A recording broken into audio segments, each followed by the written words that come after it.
یہی وہ تھے کہ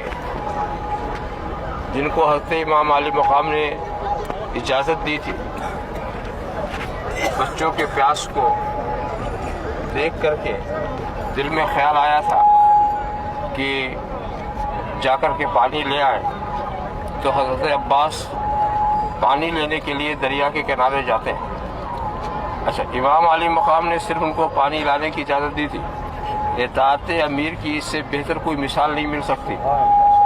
کہ انہوں نے پانی لانے کے سوا کچھ دوسری کوشش نہیں کی، ورنہ وہ علی کے گھرانے کے شیر تھے اور ہاشمی گھرانے کا انہیں چاند کہا جاتا ہے۔ یا قمر بنی ہاشم، یا قمر بنی ہاشم، اے ہاشمی گھرانے کے چاند۔ بہت ہی باعظمت اور حیدری قوت ان کے بازو میں۔ وہ جاتے ہیں پانی لینے کے لیے، دریا تک پہنچ جاتے ہیں، لوگ رکاوٹیں ڈالتے ہیں مگر کوئی رکاوٹ ڈال نہیں سکتا، کسی کی ہمت نہیں پڑتی کہ سامنے آئے۔ جو آتا ہے ہمت نہیں ہوئی ان میں، اتنی بہادری کہ وہاں پر پہنچ گئے۔ اور پہنچنے کے بعد انہوں نے، ان کے دل میں خیال آیا کہ اب میں دریا کے پاس پہنچ گیا، لاؤ پانی پی لوں۔ پھر خیال آیا کہ نہیں، بچے تو پیاسے ہیں، میں یہاں پانی پیوں یہ میرے لیے مناسب نہیں۔ اور خیر انہوں نے تو یہ سوچا، ان کے اندر ایک انسان کا دل تھا اور وہ بڑے اونچے مقام کے لوگ تھے، مگر ان کا جو گھوڑا وہ بھی تو پیاسا تھا۔ اس نے بھی سوچا کہ ہمارے امام نے نہیں پیا تو ہم بھی پانی نہیں پیتے۔ اس پیاسے گھوڑے کے اوپر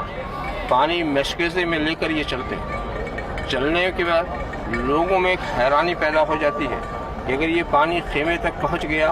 تو پھر یہ قافلہ ہمارے قابو میں نہیں آئے گا۔ یعنی یہ تو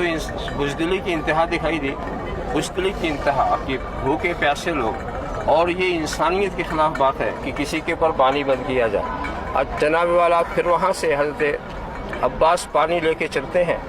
تو جس ہاتھ میں لے کے چلتے ہیں اس ہاتھ پر کسی شقی نے ضرب لگائی، وہ ہاتھ کٹ جاتا، آپ دوسرے ہاتھ میں لے لیتے ہیں، اس پر ہاتھ پر ضرب لگائی، وہ ہاتھ شہید ہو جاتا، آپ اپنے ہونٹوں سے اس کو پکڑ لیتے ہیں۔ خاص بات انہوں نے یہ کی کہ امام نے صرف پانی لانے کو کہا تھا اور کوئی بات، ورنہ اگر وہ جنگ کرنے پر آ جاتے تو مشکیزہ کو الگ پھینکتے اور ان کو ان کے کیفر کردار تک پہنچا دیتے، مگر امام نے تو صرف پانی لانے کو کہا تھا، اس لیے اس کے سوا انہوں نے دوسری کوئی تدبیر سے اپنے بچاؤ کی کرتے رہے۔ اور اس کے بعد جب انہوں نے ہونٹوں سے پکڑ لیا اس کو زور سے مشکیزے کو، تو پھر دشمنوں نے تیر کے ذریعہ مشکیزے کے اندر سوراخ پیدا کیا۔ سوراخ پیدا ہونے سے سارا پانی اس میں سے نکل گیا، اور اس کے بعد دونوں ہاتھ تو ختم ہی ہو چکے تھے اور بے بسی کا عالم تھا، ہر طرف سے تیروں کی بوچھار، نیزوں کی مار، اور آپ وہاں سے جب شہید ہو کر گرتے ہیں، یا حسینہ کہہ کر کے، یا خواہ اے میرے بھائی، یہ حسین کہہ کے نعرہ کرتے ہیں، یا امام اے میرے امام کہہ کر کو نعرہ وہ لگاتے ہیں۔ حضرت امام ان کی لاش پہ آتے ہیں،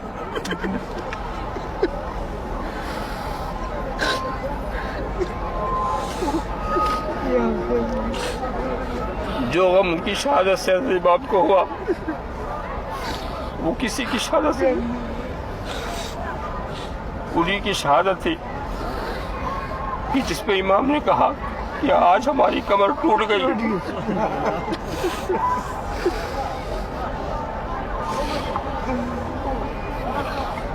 تو یہ مجاہدین،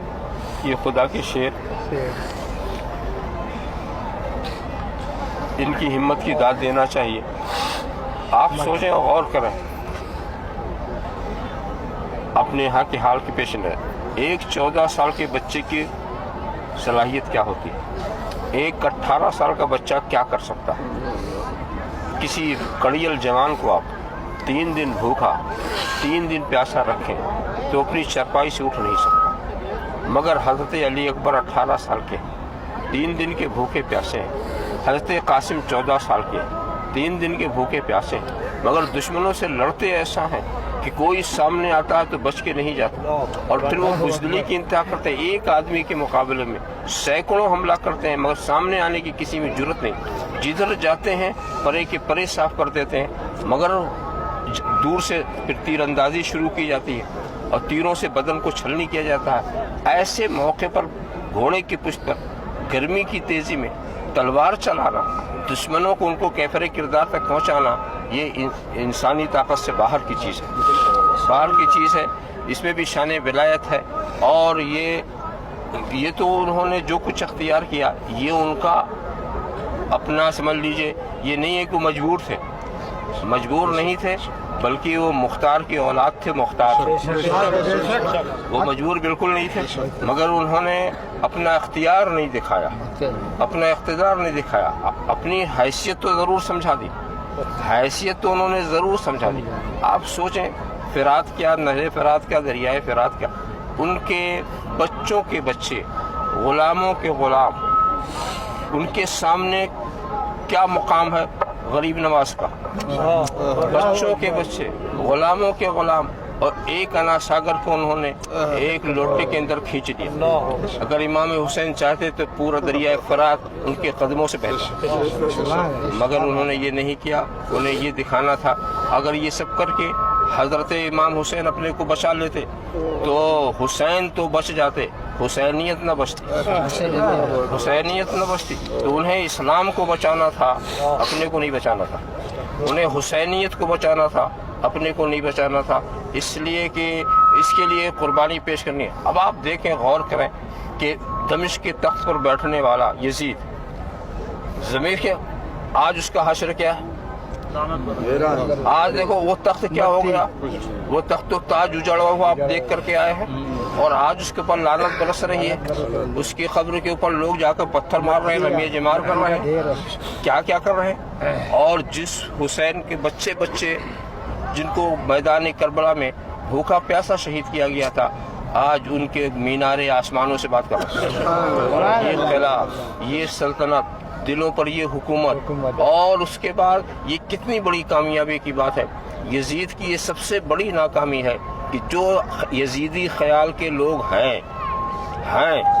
مگر اپنے کو یزیدی کہنا پسند نہیں کرتے، اور حسین کی یہ کتنی بڑی کامیابی ہے کہ ہر کلمہ پڑھنے والا اپنے کو حسینی سمجھتا ہے، ہر کلمہ پڑھنے والا اپنے کو حسینی سمجھتا ہے۔ یہ اتنی بڑی کامیابی، آپ کتنی دور سے یہاں آئے، کیوں آئے، کون سی طاقت کھینچ رہی ہے، کیوں آئے؟ آپ سمجھتے ہیں کہ یہاں کچھ ہمیں ملتا ہے، یہاں ہمیں ملتا ہے، اور اس لیے ہم آئے۔ تو یہ بہت بڑا آستانہ، بہت بڑا دربار، رب تبارک و تعالیٰ کا شکر ہے کہ اس نے ہمیں یہاں تک پہنچایا۔ لقمہ اولیاء کرنا مرتجا با فضل پنجتن، سیدھے آپ کی طرف دیکھ لیجئے، وہ جو حضرت نے